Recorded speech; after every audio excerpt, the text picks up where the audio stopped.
Hello student, कैसे हैं आप लोग। हमारे चैनल नेशनल एग्जाम में आप लोगों का स्वागत है। तो आज की क्लास में हम करेंगे अनुसूचियाँ। अनुसूचियाँ बहुत इंपॉर्टेंट टॉपिक है कड़ी सहायक के लिए, जो अभी पुलिस एसआई का है इसके लिए, फॉरेस्ट गार्ड पुलिस के लिए, सबके लिए बहुत इंपॉर्टेंट है। ठीक है, तो एसआई में तो ये सॉरी कड़ी सहायक में अभी 40 दिन बचे हैं आप लोगों के पास।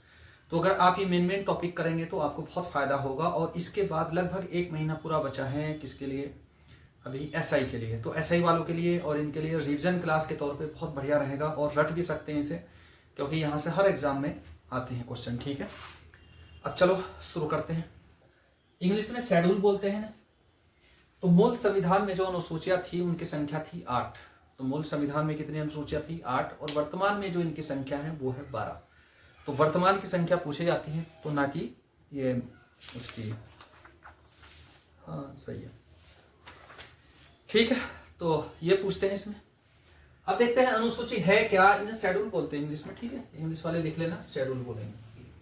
अनुसूची की जरूरत क्यों पड़ी कि ये अनुसूची के संविधान में क्यों रखें इसे। देखो, अनुसूची का मतलब होता है अनु यानी कि छोटा, सूची का मतलब लिस्ट, यानी कि जो छोटी सूची होती है, जो छोटा कुछ छूट गया होगा वो आएगा एक। तो इसमें दूसरा वो आएगा कि यानी कि कोई प्रावधान, कोई सब्जेक्ट, किसी कोई विषय अलग अलग अनुच्छेद में है, यानी कि 1 में भी अनुच्छेद में आ रहा, वो 10 में भी आ रहा, वो 50 में भी आ रहा, वो 70 में भी आ रहा। तो कई जगह वो सब्जेक्ट है, यानी कि किसी चीज के बारे में बताया गया है, तो उसे डिटेल से बताने के लिए या उसे एक जगह कवर करने के लिए अनुसूची की जरूरत पड़ी थी, तब लिखवाया अनुसूची। तब यहाँ डायरेक्ट अनुसूची रटेंगे और कुछ नहीं करेंगे। ठीक है, क्योंकि स्पीड से इसे करना है। देखो, मूल संविधान में कितनी थी, पहले छोटी सी लिख लेते हैं, ये फैक्ट आपको रखना है। मूल संविधान में अनुसूची कितनी थी? मूल संविधान में, ठीक है, संविधान में अनुसूची इनकी संख्या थी 8, सॉरी। तो 8 लिख लेना आप। मूल संविधान में कितनी थी? टोटल 8। तो ये कहीं को एक साइड को आपको लिख लेना है। हालांकि पूछते नहीं है, वर्तमान वाले पूछते हैं। तो वर्तमान में कितनी है अनुसूचियां, तो इन्हें करेंगे वर्तमान में इनकी संख्या है 12। ठीक है, ये 12 लिखोगे, बाकी पीडीएफ नोट्स आपको मिलेंगे। अब चलो डिटेल से करते हैं एक एक करके, बहुत छोटा सा, अभी बस खत्म हो जाएगा थोड़ी देर में। देखो, पहले करते हैं पहली अनुसूची। आप लिखते चलना साथ साथ, पहली अनुसूची। तो पहली अनुसूची देखो इसमें दी गई है, तो भारत का राज्यों के नाम दिए गए और भारत देश का नाम दिया गया है इसमें, यानी कि भारत के बारे में दिया गया, यानी कि संघ और उसका राज्य क्षेत्र ये लिखा गया है इसमें, यानी कि इसमें राज्यों का उल्लेख है, यानी कि भारत के पास कितने राज्य हैं, कितने संघ हैं और उनके नाम क्या क्या है, उन सब के बारे में दिया गया है यहाँ। ठीक है, तो इसमें जो आता है वो अनुच्छेद 104 तक आता है। सही, ठीक है। इसमें आएगा संघ व राज्यों का नाम। अनुसूची 1 में आएगा संघ और राज्यों का नाम, याद रखना है। ठीक है, अब दूसरी अनुसूची करते हैं। दूसरी अनुसूची, और इसमें जो अगर आएगा टोटल जो अनुच्छेद आते हैं वो 1 से 4 तक आता है। 1 से 4 तक अनुच्छेद आएंगे, 1 से 4 तक आएंगे क्या, अनुच्छेद। अब देखते हैं दूसरी अनुसूची। दूसरी अनुसूची में है क्या? दूसरी अनुसूची, ठीक है, दूसरी अनुसूची में, तो दूसरी अनुसूची में जो संवैधानिक पद है उनका वेतन दिया गया, जैसे राष्ट्रपति, राज्यपाल का क्या होगा, विधान लोकसभा अध्यक्ष का क्या होगा, इन सब के जो संवैधानिक पद है उनके वेतन के बारे में दिया गया कि किसको कैसा वेतन, क्या क्या पेंशन मिलेगी, कितना कितना मिलेगा। अलग अलग पूरे अनुच्छेद को लिखेंगे तो इसमें केवल इतना याद लिखोगे, वेतन व पेंशन, बस इतना रटो तुम, वेतन व पेंशन। तो ये जो मैं नोट्स दूंगा आपको, वहां आपको डिटेल्स थोड़ा सा मिल जाएगा कौन से अनुच्छेद में है। तो वेतन व पेंशन आएगा। अब तीसरी अनुसूची आ गई। तीसरी अनुसूची में क्या है? तीसरी अनुसूची, मैं यहाँ अनुसूची लिख रहा हूँ, बस ये ऐसे साइन बना रहा हूँ, अनुसूची। देखो, तीसरी अनुसूची में आता है शपथ। जो संवैधानिक पद है सब अपनी अपनी जो शपथ का फॉर्मेट है, तो उसी के हिसाब से क्या लेंगे, शपथ लेंगे। जो शपथ का प्रारूप है वो तीसरी अनुसूची में। ठीक है, तीसरी अनुसूची में क्या जाएगा, शपथ जाएगा। अब चौथी अनुसूची करते हैं। चौथी अनुसूची,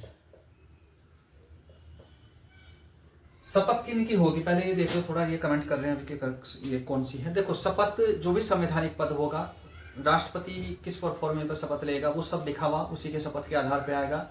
एक ऊपर खाली जगह होती है कि मैं, जैसे कभी सुना होगा लोकसभा में, मैं फला फला नाम ईश्वर की शपथ लेता हूँ कि मैं अपने संवैधानिक पदों का कर्तव्यों का पालन करूंगा, किसी तरह का कोई भेदभाव नहीं करूंगा, सब यानी कि भारत राष्ट्र के प्रति अपनी निष्ठा अपना के रखूंगा। तो इस टाइप की शपथ होती है, ठीक है। तो इसे करोगे आप लोग। अब अगले देखते हैं, चल रहा है सही है, ठीक है। तो अब आता है चौथी अनुसूची, सॉरी चौथी तो आ ही गई। चौथी अनुसूची में क्या है, राज्यसभा में स्थानों का आवंटन है। जो राज्य दो होते हैं, लोकसभा राज्यसभा, आगे हम पढ़ेंगे। तो तुम फिलहाल के लिए रटो राज्यसभा में स्थान, बस इतना याद रखो, राज्यसभा में स्थान। राज्यसभा में स्थान कैसे है, जैसे जो लोकसभा के सदस्य होते हैं वो डायरेक्ट चुने जाते हैं, सरकार वो जनता चुनती है डायरेक्ट। जो राज्यसभा के सदस्य हैं, राज्यसभा के सदस्यों को जनता अप्रत्यक्ष रूप से चुनती है, यानी कि उन्हें कौन चुनेंगे, राज्यों की विधानसभाओं के निर्वाचित सदस्य चुनेंगे उन्हें। तो ये चुनेंगे, जब ये चुनेंगे तो इसका मतलब क्या होगा, फिर यहाँ राज्यसभा में अलग अलग राज्यों के अलग अलग स्थान होंगे। किस राज्य का कितना स्थान होगा उसका उल्लेख कहाँ होगा, चौथी अनुसूची में, ठीक है, ध्यान रहेगा इसमें। अब अगले देखते हैं पांचवी अनुसूची, ये टोटल 12 है। पांचवी अनुसूची, तो पांचवी अनुसूची में क्या है, इसमें SC ST के बारे में दिया गया था, यानी कि जो अनुसूचित क्षेत्र है और अनुसूचित जनजाति के कुछ जो क्षेत्र हैं उनका जो स्थानों का आवंटन कहाँ कहाँ है, उनका प्रशासन कैसे कैसे होगा, इन सब के बारे में क्या गया, SC ST के बारे में। शॉर्ट में लिख रहा हूँ यहाँ SC/ST, बस इतना याद रखो, SC/ST। तो PDF नोट्स में आप लोगों को मिले जाएंगे। अब इसके बाद अगला आता है छठी अनुसूची। छठी अनुसूची में क्या होगा कि कोई विशेष राज्य होंगे जिन्हें असम, मेघालय, त्रिपुरा, मिजोरम, ये जो 3 विशेष राज्य हैं, इनके जो जनजातीय या पिछड़ा जो क्षेत्र है उसका प्रावधान किया गया। तो कौन कौन से राज्य हैं ये, इसे शॉर्ट ट्रिक याद कर सकते हैं, ATM राज्य, ATMM राज्य, ठीक है, ये शॉर्ट ट्रिक आ जाएगा। ए से कौन आएगा, असम आ जाएगा। T से कौन आएगा, त्रिपुरा आ जाएगा। एक म से कौन आएगा, मेघालय, अगले से म से कौन आ जाएगा, मिजोरम, ठीक है। एक से कौन आएगा, मेघालय, तो यहाँ मेघालय के बारे में, मेघालय, अगले वाले में कौन आएगा, मिजोरम, तो ये आ जाएगा। तो मिजोरम का जो पिछड़ा क्षेत्र है उसका उल्लेख किसमें किया गया, छठी अनुसूची में, ठीक है, छठी अनुसूची में। अब आती है कि सातवीं अनुसूची। देखो यहाँ तक 12 है ना टोटल, तो 6 तक रखते हैं। पहली अनुसूची में क्या है, संघ व राज्य क्षेत्र। दूसरी अनुसूची में क्या है, वेतन व भत्ते, यानी कि किस पद पे बैठे व्यक्ति को क्या वेतन मिलेगा, क्या सुविधाएं मिलेगी, वो भत्ते जो मिलेंगे, पेंशन कितनी मिलेगी, वो किसमें, दूसरी अनुसूची में। तीसरी अनुसूची में क्या है, तीसरी में दे दिया शपथ कैसे लोगे। अब चौथी अनुसूची में क्या है, राज्यसभा में स्थानों का आवंटन है, चौथी अनुसूची। पांचवी में क्या है, SC ST क्षेत्र के बारे में या SC ST के लिए प्रावधान किए गए हैं। और छठी अनुसूची में आएंगे ATM राज्य, बस इतना याद रखो, ATM राज्य, ठीक है, ध्यान रहेगा। ये सारी की सारी अभी के अभी याद हो जाएगी, ठीक है, ज्यादा कुछ नहीं इसमें करेंगे। चलो करते हैं। अब आती है सातवीं अनुसूची। तो इसे हम 2 हिस्सों में बांट लेते हैं, चलो कोई नहीं, ये हिस्सा अलग बांट लिया क्योंकि इसे अलग रटेंगे, उसे अलग रटेंगे। ये संविधान में नहीं बटी हुई, काली हमने याद करने के लिए बांट दिया। है सातवीं अनुसूची,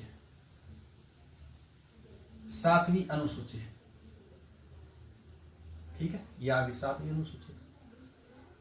सातवीं अनुसूची में क्या है, विषयों का बंटवारा है। जो अलग अलग सब्जेक्ट हैं ये समझाता हूं मैं अभी।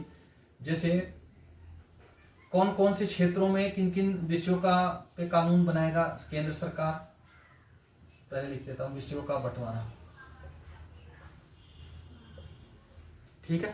तो इसमें यह है कि किन विषयों को लेकर, किन बात को लेकर बनाएगा केंद्र सरकार कानून, किन बात को लेकर, या कौन से कानून ऐसे हैं जिन पर रूल बनाएगा कौन, कुन कानूनों को राज्य सरकार बनाएगी। कुछ ऐसे कानून होंगे जो जिसमें दोनों मिलकर बात कानून बनाएंगे।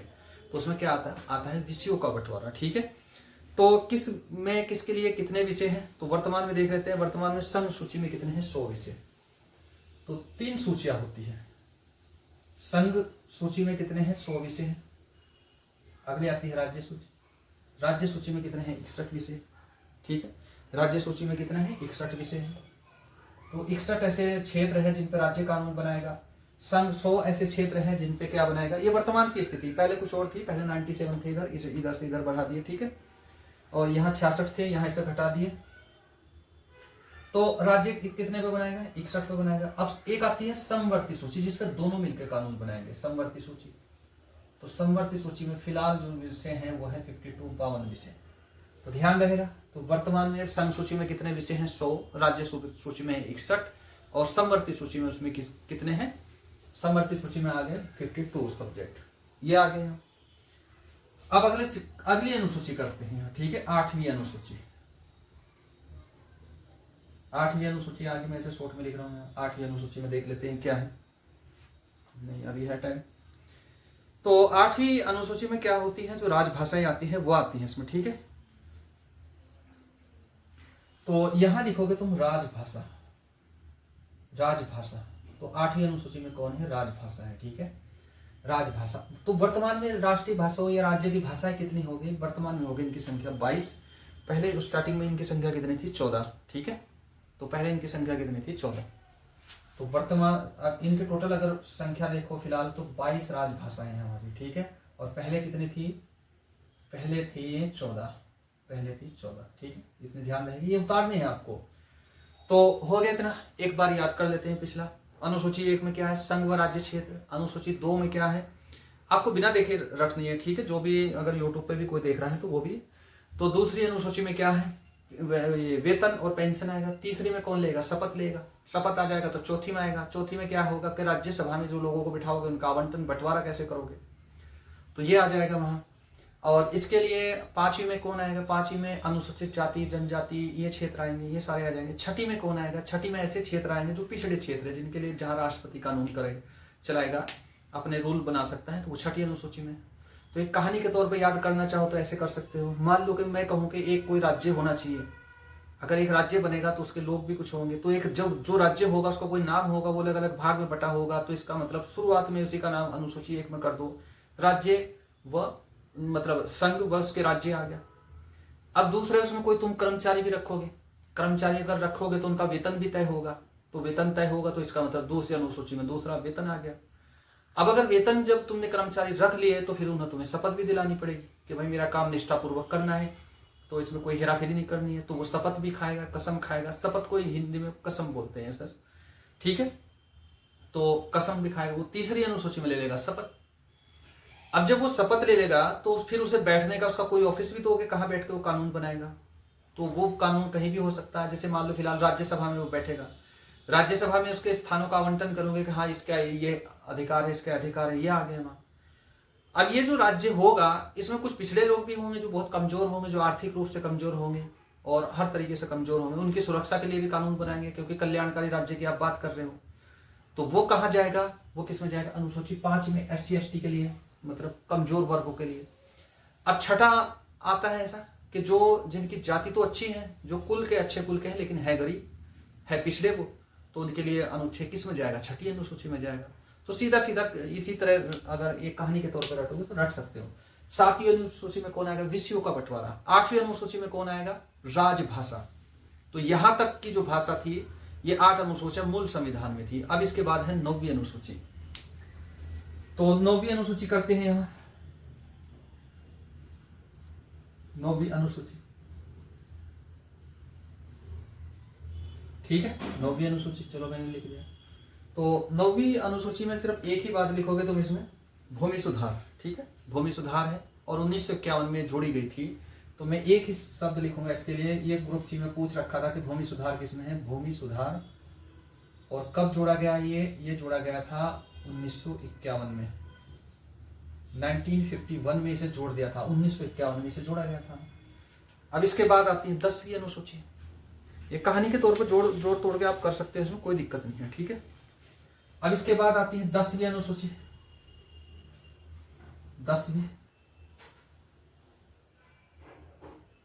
10वीं अनुसूची, 10वीं अनुसूची में रहता है दल बदल कानून। तो यहां तुम सिर्फ एक शब्द लिखोगे, दल बदल। दल बदल से याद रखोगे, इतना ही आएगा, वहां ज्यादा कुछ आएगा नहीं। तो 10वीं अनुसूची में कौन आएगा, दल बदल। 10वीं अनुसूची में दल बदल कैसे, मान लो कि एक पार्टी से चुने गए और तुम्हारा जब चुनने के बाद चले गए, मेरा मन कर रहा मैं तो बीजेपी में जाऊंगा, चुना गया हूं कांग्रेस से, तो उस पर कार्रवाई होगी इसके खिलाफ। तो उसके विरुद्ध कानून बनाए गए, दल बदल 10वीं अनुसूची में। अब आता है 11वीं अनुसूची, इंपॉर्टेंट है, बिल्कुल ध्यान से करना है। 11वीं अनुसूची आएगी। 11वीं अनुसूची में कौन आएगा? इसमें पंचायतें आएंगी, पंचायतों की शक्ति, अधिकार, ये सारे आएंगे। किसमें? पंचायतें आएंगी। तो 11वीं अनुसूची में आएगी पंचायतें, तो ये याद करोगे तुम। और इसमें विषय कितने? दल बदल कब जोड़ा गया? दल बदल जोड़ दिया था 1985 में, ठीक है, 1985 में जोड़ दिया था। और ये 1993 में, 92 में जोड़ दिया था, ठीक है। तो ये कब जोड़ा गया? 1985 में जोड़ दिया ना। पंचायतें जोड़ दी 1992 में, ये देख ही रहा होगा। अब 12वीं है लास्ट अनुसूची, 12वीं अनुसूची में, शॉर्ट में अनुसूची का यहाँ लिख रहा हूँ, इसमें आती है नगर पालिका। नगर पालिका है, ये भी 1992 में जोड़ा गया था, तो ये भी 1992 में ही से जोड़ दिया, ठीक है। तो इसे भी 1992 में ही जोड़ा। तो ये इतने टॉपिक हैं, 12 अनुसूचियां, यहाँ से बहुत इंपॉर्टेंट टॉपिक, और क्वेश्चन जरूर आता है यहाँ से, ठीक है। अगर मान लो इस एरिया से क्वेश्चन बना तो बिल्कुल आता है। और अगर मान लो कि तुम्हें किसी भी एग्जाम, जैसा पिछला एग्जाम हुआ, तुम कह लोगे कि यहाँ से पहले नहीं आया, तो जरूरी नहीं कि वो यहाँ से आएगा। उस आयोग ने एक सिलेबस दे दिया, वो अपना कहीं से भी पूछ सकता है। तो कहने का मतलब ये है कि ये अपने एरिया का इंपॉर्टेंट टॉपिक है, ठीक है। तो यहाँ से तुम इसे करोगे, ठीक। और इसके बाद इसमें अगला टॉपिक शुरू करेंगे फिर बढ़िया सा, कोई अच्छा सा।